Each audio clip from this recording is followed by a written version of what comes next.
A lot of people ask us about conservation work and whether or not we do conservation on our own quilts or if we accept other people's quilts to do conservation work on here at the museum. And although we don't do that, generally speaking, we do very little work on our quilts. You know, we put on a sleeve so that it can go up on exhibition or something, but actual conservation work where you're working to stabilize a quilt is something that we very rarely do here because we simply don't have the expertise.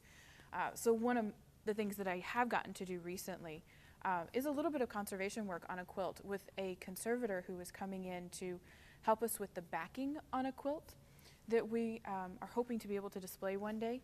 And so after the AQSG seminar was here in October of 2012, the conservator stayed afterwards and she taught me how to lay out a quilt that you're thinking about putting a new backing on, a historic quilt.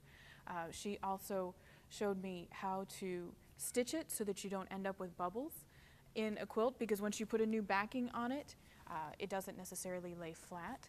And she showed us how to stitch in other specific areas. So you hang the quilt up and you look at it to see where it's not laying flat.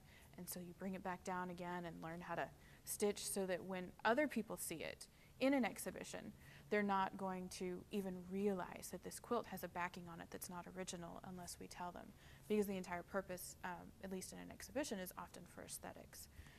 So we obviously want to use it for support, but it's also to make it more aesthetically interesting. So I learned that, as well as how to hem a quilt that you've just recently put a new backing on, and how to make your stitches look nice and neat, since they're supposed to be seen as conservation work.